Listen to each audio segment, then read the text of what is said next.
We've been planning this thing, and you've been getting away. I know I like to chase, but there's something I must say to you. No more running from this. I wanna be all in your midst. Tomorrow's not promised, so won't you come get on this? You should let me be right now.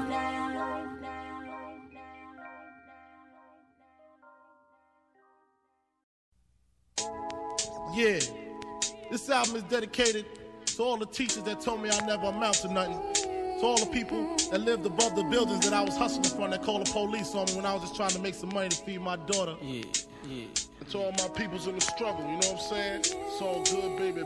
Shake it. It was all a dream. I used to read Word Up magazine. Salt and Pepper and Heavy D up in the limousine. Hanging pictures on my wall. Every Saturday, rap attack, Mr. Magic Molly Mall. I let my tape rock till my tape pop. Smoking weed and bamboo, sipping on private stock. Way back when I had the red and black lumberjack with the hat to match. Remember rapping Duke? The hard, you never thought that hip-hop would take it this far.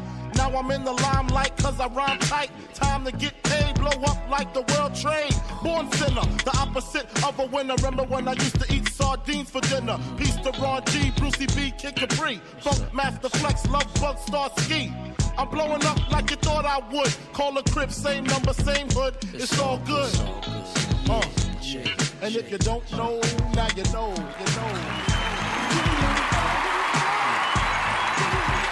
Welcome back to the show. Welcome back to the show. So as I mentioned, I'm on the last episode of The Wire. 5 seasons I went through in like 2 weeks. And one of the most saddest, most incredible, mind-jarring moments of The Wire, man, it was when little punk-ass Kennard came into the store and killed Omar flat dead.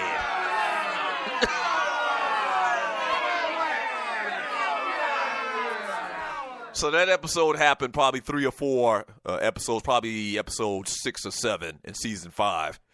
And like I fast-forwarded through it. I didn't even want to see it again. That's how bad it was. My wife was in like the next room, but she was listening to it, and I was telling her when the scene came up, well, you remember what happened, and you're listening to the Doug Stewart Show. Omar had left town, but then Marlowe's crew, they killed Butchie, trying to get him to come back to Baltimore so they could, finally get a chance to kill him. And so Omar came back on a freaking terror. Oh, that was also prior to that, before Omar got killed. Omar tried to ambush Marlowe and his crew or whatever, in these apartment buildings. And when they had him cornered, this ninja jumped out of the damn window from the 5th floor. And remember Marlowe made the comment, that's some old Spider-Man shit there. But anyway, man, if you remember this scene, man, Omar walks into the store, and this little snotty-nosed, punk-ass little Kennard just comes in and puts a bullet in his head. Like, Kennard is like, I don't know, 10 years old maybe? But he was on the corners already, man. Just one of the saddest things, one of the saddest scenes in TV history.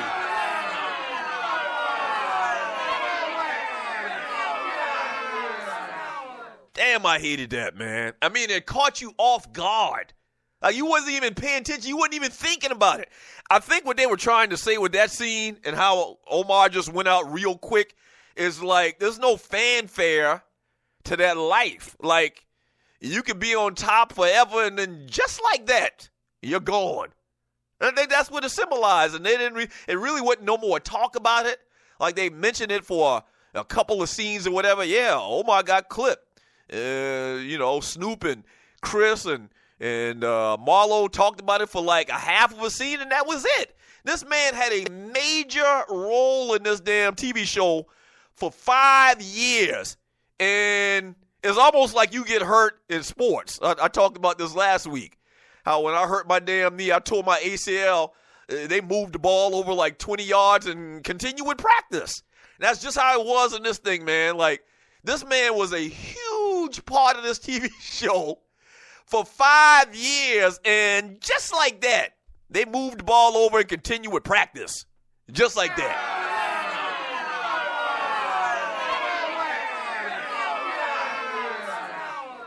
Man, it was crazy, man.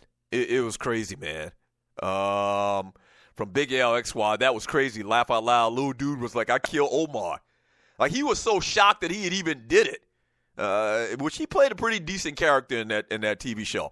A lot of those characters are good. I always talk about that. LD from the D, he says, man, damn, Omar, all villains got to get it. Lonzo got two. Oh, yeah. Yeah, man. That's crazy, man. A bunch of crazy stuff. Hey, you're listening to the Doug Stewart Show.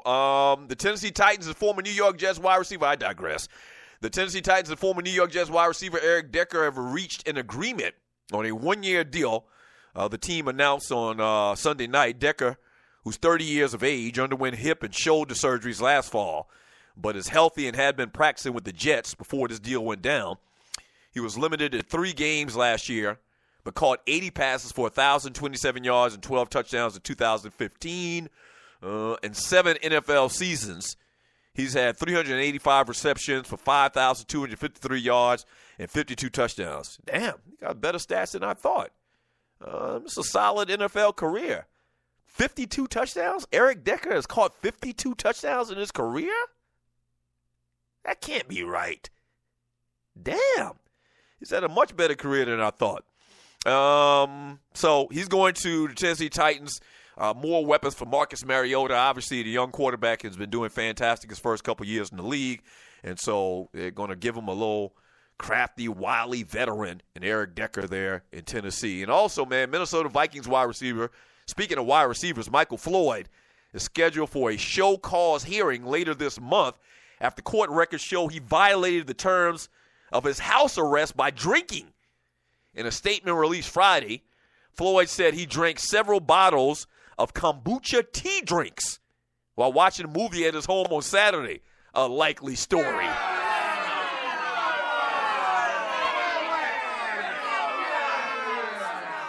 The receiver said he was unaware that the drinks contained alcohol. According to documents from the court, Floyd was contacted on Monday after a review of alcohol monitoring reports indicated a missed test, as well as the presence of alcohol in several tests. Floyd was arrested in Scottsdale in December when he was found asleep at the wheel of his vehicle when he played for the Arizona Cardinals. He had a blood alcohol level of .217 when he was arrested and was sentenced to February 17 to 24 days, on February 17th, to 24 days in jail and 96 days under house arrest. He had a blood alcohol level, once again, of .217, and after his arrest, he was released by the Cardinals. He finished the 2016 season with the Patriots, then signed a one-year, $1.14 million deal with the Minnesota Vikings on May 10th. He's being tested 6 times per day under the terms of house arrest, which was scheduled to end on Saturday. 6 times a day? Damn.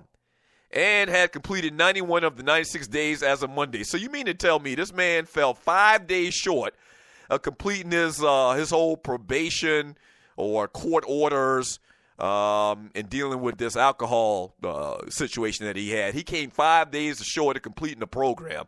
You got to be more careful. And also, lastly, one little other football story, and you're listening to the Doug Stewart Show. Vince Young's comeback hit a major hurdle, man, after the former NFL quarterback was waived by the CFL's Saskatchewan Roughriders. Yeah. Young was expected to miss 4 to 6 weeks with the injury. He had a pulled hamstring, or tore actually a hamstring earlier this month, and had missed out on the Roughriders preseason game against Winnipeg. The season starts June 22nd, and so he's done, man. Young, 34 years of age, signed a 2-year contract with the second-year option with the Roughriders in March. He hasn't played in the NFL in a regular season game since 2011 when he was with the Philadelphia Eagles. Yeah, he has announced his retirement after being released by Cleveland in 2014. Y'all pray for Vince Young, man. Vince Young has just had a lot of crazy things just go wrong in his career. I really do believe, and I've said this many times before, I really do believe Vince Young, man, could have been a very good NFL quarterback if given the opportunity. You know, the damn leash on a dual threat quarterback is way shorter than a traditional drop back quarterback, man. You got to get it done. You got to win games. You got to damn near get to the Super Bowl every year before they putting your ass on the bench. You know, it just based on when he was picked at, man. And you know how I feel about Jeff Fisher and how he sabotaged the man's career. I just feel like Vince Young got a real bad hand in his NFL career. I really do, man. And looks like that it's probably over now. He can't make it on a Canadian team. Bad hamstrings and whatnot, man. It's probably a wrap. Phenomenal player. Probably the best national championship game that I can remember seeing in my life. USC and Texas. And Vince Young, man, phenomenal. I mean, he's a phenomenal college football player. It doesn't always translate into the NFL. I just think that this particular guy got a bad rap. 404-382-0338. You can also email me at doug@thedougstewartshow.com. We're going to take a break here, but when we get back, man, I'm going to jump in the chat room, get your thoughts on everything that we've talked about today, see what y'all talking about in the chat. You can also call the show at 404-382-0338. We're also going to talk a little bit about the Atlanta Braves and have some fun and get out of here, man, on this Monday afternoon. All right? Back in 3 minutes. This is The Doug Stewart Show.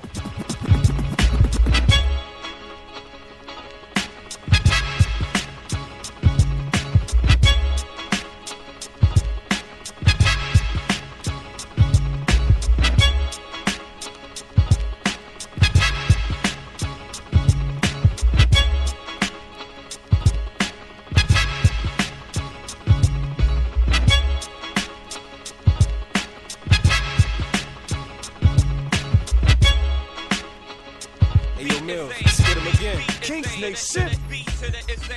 Spot radio. You know. Mills. Spot radio, y'all. Yeah.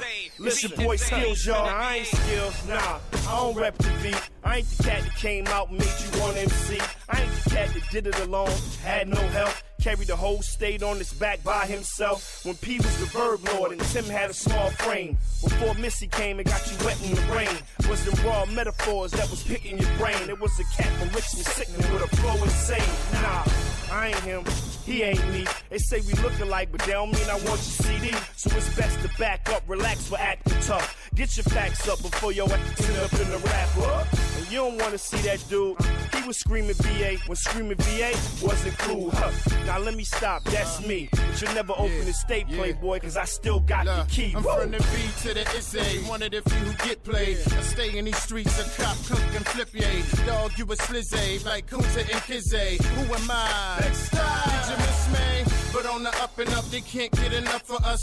The home of Missy, D'Angelo, and Bubba Chuck. And you don't know what we capable of. Be at your crib with a mask, duct tape, and some gloves. What? Down here, cash rules. Nothing but bad dudes from Richmond and bad news. Make fast moves, dog. Stay alert here. Catch them up top, come down and drop work here. Home of the Brizzy, we live to get paid until I'm old and grizzly. This is where I stizzy. Born and raised from the cradle to the grave, and the V to the V to the Izzy.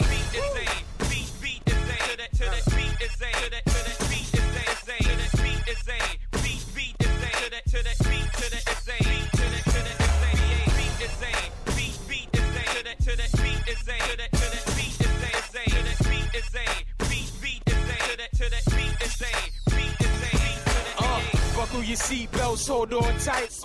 You know we had to do a remix, right? It's the best of both worlds, yeah, you know what we about. It's the bottom of the north and the top of the south. You dealing with some bosses, we ain't too fond of taking losses. You come around here, better be cautious. We coming with the forces of 500 horses, but we ain't under the hood, we come from the hood. Let's get one thing understood. We ain't no country bumpkins, so please don't make no assumptions. We ain't too city to get crunk and gritty. At first they ain't hit me, so I brought some friends with me. And everybody